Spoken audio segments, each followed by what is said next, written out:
Hello दोस्तों, स्वागत है आपको आईपी अड्डा के एक और नए वीडियो में। तो चलिए आज हम लोग देखने वाले हैं डोम्स लिमिटेड इंडस्ट्री के आईपीओ के बारे में। तो चलिए हम लोग देख लेते हैं कि इस वीडियो में हम लोग कौन कौन से पॉइंट को डिस्कस करने वाले हैं। तो देखिए, इस वीडियो में हम लोग सबसे पहले जानेंगे इस कंपनी के बारे में कि ये जो जनरली कंपनी काम क्या करती है। दूसरे नंबर पर जानेंगे कि आईपीओ से जुटाई पैसे को ये खर्च कहाँ पर करेगी। तीसरे नंबर पर जानेंगे कंपनी कुछ पीयर ग्रुप के बारे में। चौथे नंबर पर जानेंगे कंपनी कुछ फंडामेंटल के बारे में कि ये जो कंपनी है फंडामेंटली स्ट्रॉन्ग कंपनी है या वीक कंपनी है। पाँचवें नंबर पे जानेंगे कंपनी कुछ आईपीओ डिटेल के बारे में कि इसका जो आईपीओ कब आ रहा है और कब इसका लिस्टिंग डेट है। और सबसे लास्ट में हम लोग देखेंगे कंपनी के जीएमपी के बारे में एंड जानेंगे इसका कंक्लूजन कि इसमें अप्लाई करना चाहिए या नहीं करना चाहिए। अप्लाई करना चाहिए तो लिस्टिंग गेन के हिसाब से करना चाहिए या लॉन्ग टर्म के हिसाब से करना चाहिए। तो वीडियो में बने रहिए, बिना किसी देरी के हम वीडियो में आगे बढ़ते हैं। तो चलिए सबसे पहले हम लोग देख लेते हैं इस कंपनी के बारे में। तो देखिए, ये जो कंपनी है पहले 1976 में आई थी आरआर इंडस्ट्री के साथ ये कंपनी जो आई थी, लेकिन जो अपना जो फ्लैगशिप ब्रांड डोम्स है वो एक्चुअली आई थी 2005 में। यानी ये जो कंपनी डोम्स है वो 2005 में एक्चुअली मार्केट में एग्जिस्ट करना चालू हुई थी। अब बात करते हैं कंपनी काम क्या करती है। तो देखिए, ये जो कंपनी है generally stationery and art product बनाती है और उसमें ये जो है भारत में पूरा मार्केट लीडर कंपनी है। यानी देखा जाए तो अच्छा खासा मार्केट पकड़ के बैठी है। यानी 31 मार्च 2023 तक देखा जाए तो ये जो कंपनी है अभी तक यानी 30% का मार्केट शेयर रखती है अपने पास। यानी देखा जाए तो काफ़ी अच्छा खासा मार्केट में इसका पकड़ है। और ये कंपनी यहीं नहीं रुकती है, डोमेस्टिक में तो इसका अच्छा खासा मार्केट पकड़ रहे हैं, आउट ऑफ कंट्री में भी ये कंपनी 40 से ज़्यादा देशों में अपना जो है माल एक्सपोर्ट करती है। यानी फॉरेन कंट्री में भी कंपनी का अच्छा खासा पकड़ है, अच्छा खासा ब्रांड वैल्यू फॉरेन में भी बना हुआ है। ये तो हो गई कंपनी की बात। अब हम लोग देख लेते हैं कंपनी के ऑब्जेक्ट की बात। तो देखिए, कंपनी का कहना है कि जो भी आईपीओ से पैसे जुटाएगी उस पैसे से एक और मैन्युफैक्चरिंग यूनिट ये सेटअप करेगी। यानी देखा जाए तो कंपनी का ऑब्जेक्ट तो काफी अच्छा है, मतलब कंपनी खुद को एक्सपेंड करना चाहती है इस पैसे से। चलिए अब हम लोग देख लेते हैं कंपनी कुछ पीयर ग्रुप के बारे में। तो देखिए, बात करते हैं पीयर ग्रुप के बारे में तो जाना माना अच्छा खासा नाम आता है लिंक का, कैमलिन का, अभी रिसेंटली फ्लेयर का आईपीओ आया था, सिल्लो का आईपीओ आया हुआ था।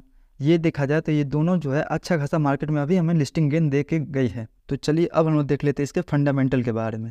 तो देखिए, बात करते पहले रेवेन्यू के बारे में। तो 2021 में कंपनी का रेवेन्यू था 409 करोड़ के आसपास।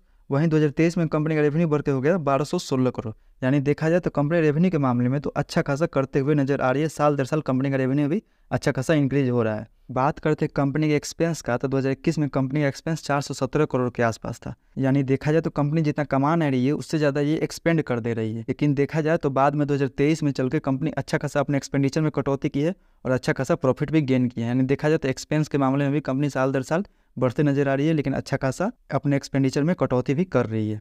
ये तो हो गई एक्सपेंस की बात। तो चलिए एक नज़र हम लोग प्रॉफिट पे डालते हैं। तो देखिए, प्रॉफिट की बात करें 2021 में कंपनी 6 करोड़ के आसपास कंपनी लॉस में थी।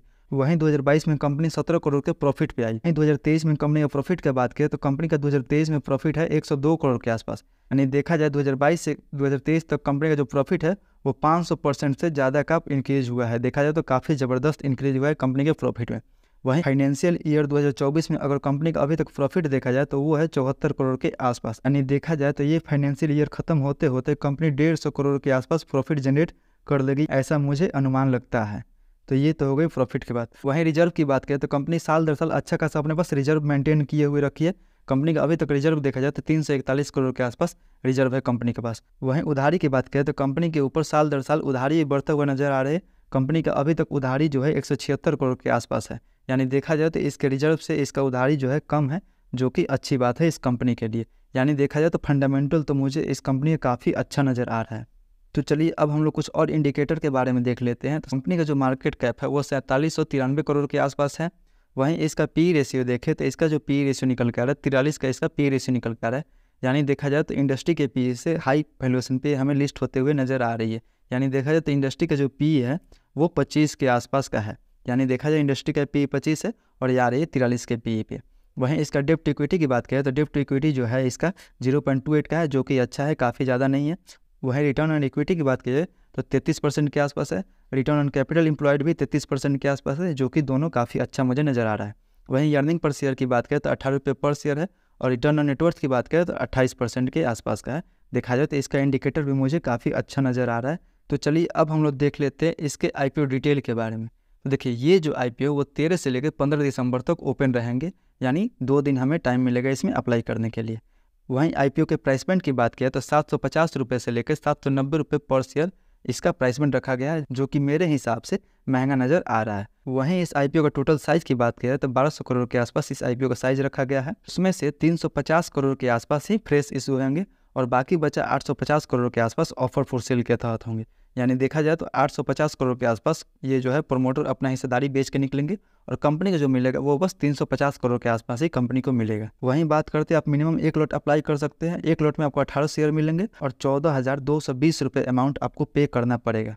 वहीं इसका फेस वैल्यू की बात करें, 10 रुपये फेस वैल्यू रखा गया है और जो रिटेल को कोटा दिया गया है वो दिया गया है 10% का। देखा जाए तो काफ़ी कम कोटा रखा गया है रिटेल के लिए। वहीं इसका लिस्टिंग जो है NSE और BSE दोनों पे होने वाला है। ये तो हो गई IPO डिटेल के बारे में। चलिए अब हम लोग देख लेते हैं इसके अलॉटमेंट के बारे में। तो देखिए, इसका जो अलॉटमेंट है वो 18 दिसंबर को आने वाला है लिंक्डइन टाइम के वेबसाइट पे और इसका जो रिफंड हमें देखने को मिल जाएगा 19 दिसंबर को, हमें एक दिन बाद ही इसका रिफंड देखने को मिल जाएगा और 19 दिसंबर को ही हमारे अकाउंट में इसका शेयर जो आ जाएंगे अगर हमें IPO मिलता है तो। और इसका लिस्टिंग डेट जो है 20 दिसंबर को इसका लिस्टिंग डेट रखा गया है। तो ये तो हो गई लिस्टिंग डेट की बात। तो चलिए अब हम लोग इसका GMP देख लेते हैं। तो बात करते हैं इसका GMP का। तो देखिए, मार्केट में इसका अच्छा खासा डिमांड चल रहा है। 55 से 60% के आसपास इसका GMP में डिमांड है। अगर 60% के हिसाब से भी देखते हैं तो पर शेयर हमें 474 रुपये का प्रॉफिट बता रहा है।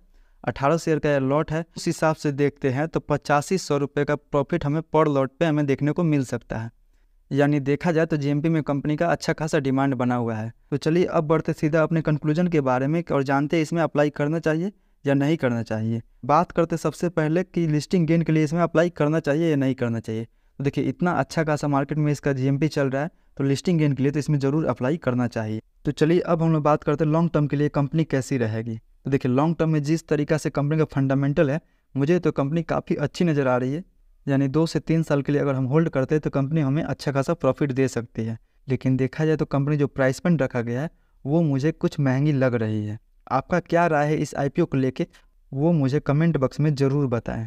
आई होप आपको ये वीडियो पसंद आई होगी। अगर वीडियो पसंद आई होगी तो इस वीडियो को लाइक कीजिए, अपने दोस्तों को शेयर कीजिए। मिलते हैं अगले वीडियो में, तब तक के लिए धन्यवाद।